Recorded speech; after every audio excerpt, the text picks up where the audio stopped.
ओम नमः शिवाय। जय श्री राम। राधे राधे मित्रों, कैसे आप सभी लोग। आशा करता हूँ हमेशा की तरह आप लोग कुशल मंगल से होंगे, अच्छे से होंगे, स्वस्थ होंगे, दूसरों की सहायता कर रहे होंगे, अपने परिवारजनों मित्रों के साथ खुशी खुशी प्रसन्नचित्त होकर जीवन व्यतीत कर रहे होंगे।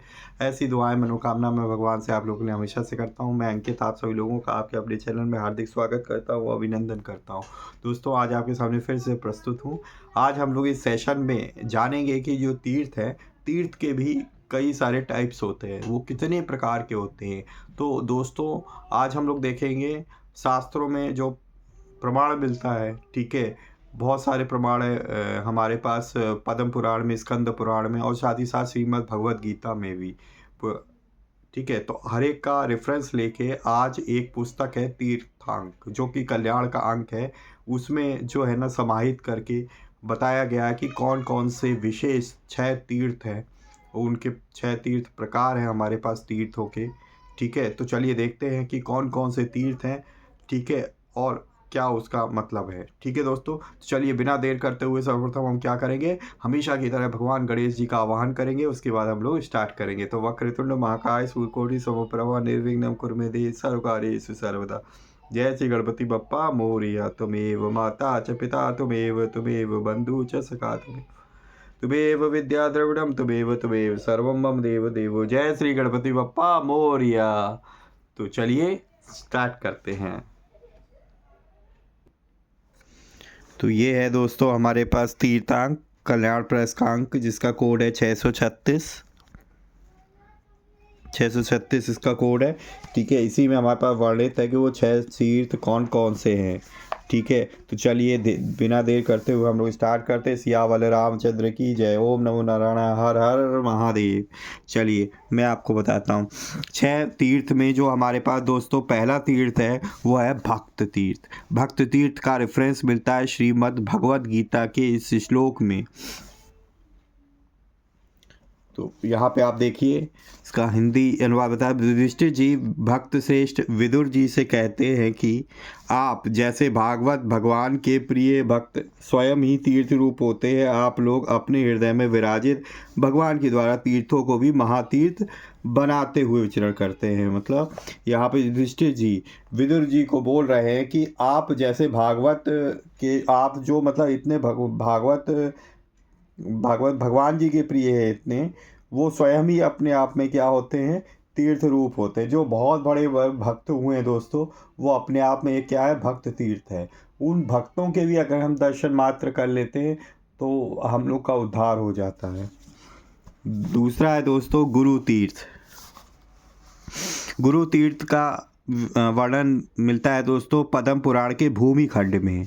तो यहाँ पे इस श्लोक का अर्थ है दोस्तों, सूर्य दिन में प्रकाश करते हैं, चंद्रमा रात्रि में प्रकाशित होते हैं, और दीपक घर में ज्वाला उजाला करते हैं तथा सदा घर के अंधेरे का नाश करता है। परंतु गुरु स्वयं शिष्य के हृदय में रात दिन सदा ही प्रकाश फैलाते हैं। वे शिष्य के संपूर्ण अज्ञान में अंधकार का नाश कर देते। अतएव राजन, शिष्यों के लिए ही गुरु परम तीर्थ है। तो जानते हैं गुरु जो है हमारे पास वो प्रवेश द्वार है जिसके द्वारा आप हरि को प्राप्त कर सकते हैं। ठीक है, तो अगर विद्यार्थियों के लिए क्या है, गुरु ही क्या है, हरि है, और हरि ही क्या है, गुरु है।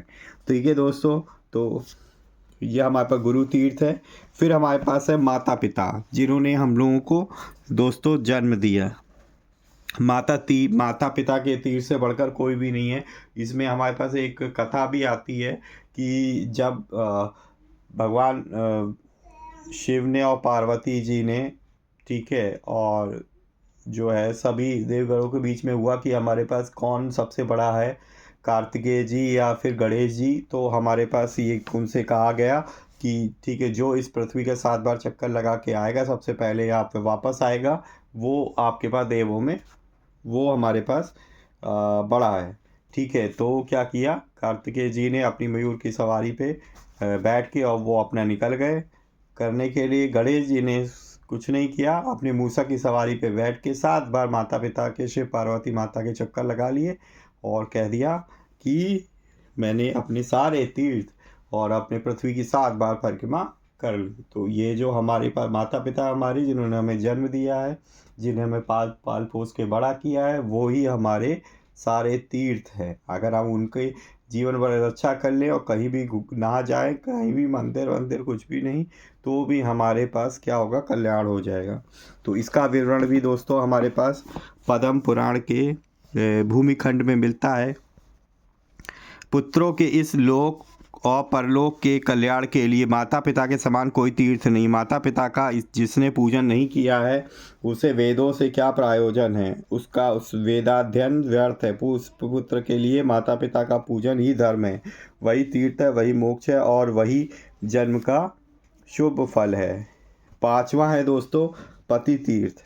ठीक है दोस्तों, ये भी हमारे पास इसका रेफरेंस भी दोस्तों पद्म पुराण में मिलता है। तो अगर एक बार शादी हो जाती है तो पत्नी के लिए जो पति है वो उसका तीर्थ होता है। ठीक है, तो जो स्त्री अपने पति के दाहिने चरण को प्रयाग एवं चरण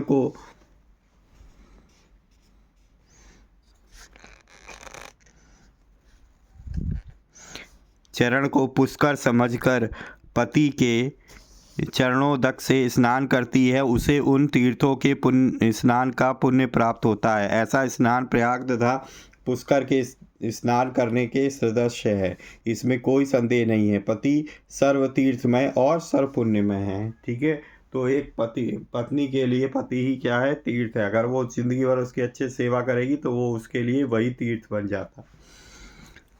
पत्नी तीर्थ, तो जिस तरीके से पत्नी के लिए पति तीर्थ होता है वैसे ही पति के लिए पत्नी तीर्थ होती है। ठीक है, इसका विवरण भी हमारे पास पद्म पुराण के दोस्तों भूमि खंड में मिलता है। यहाँ पे देखिए, जो सब प्रकार से सदाचार का पालन करने वाली, प्रशंसा के योग्य आचरण करने वाली, धर्म साधन में लगी हुई, सदा पातिव्रत्य का पालन करने वाली तथा ज्ञान की नित्य अनुरागिनी है, ऐसी गुणवती पुण्यमयी महासती जिसके घर में पत्नी हो उसके घर में सदा देवता निवास करते, पितर भी उसके घर में सदा रहकर सदा उसके कल्याण की कामना करते। जिसके घर में ऐसी सत्यपरायणा पवित्र हृदया सती रहती है, उस घर में गंगा आदि पवित्र नदियाँ, समुद्र, यज्ञ, गायें क्षमा करें, ऋषिगण और संपूर्ण विविध पवित्र तीर्थ रहते हैं।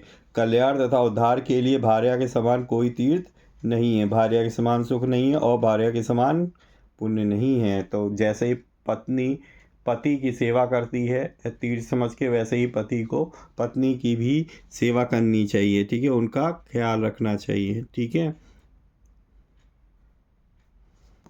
है, तो ये इस तरीके से दोस्तों हमारे पास 6 तीर्थ थे जो कि इस तीर्थांक में वर्णित थे, जो कि आपको मैंने कह सुना है। सियावल रामचंद्र की। तो ये थी दोस्तों हमारे पास 6 तीर्थ जो आपको मैंने सुना दिए पुराणों के शास्त्रों के अनुसार।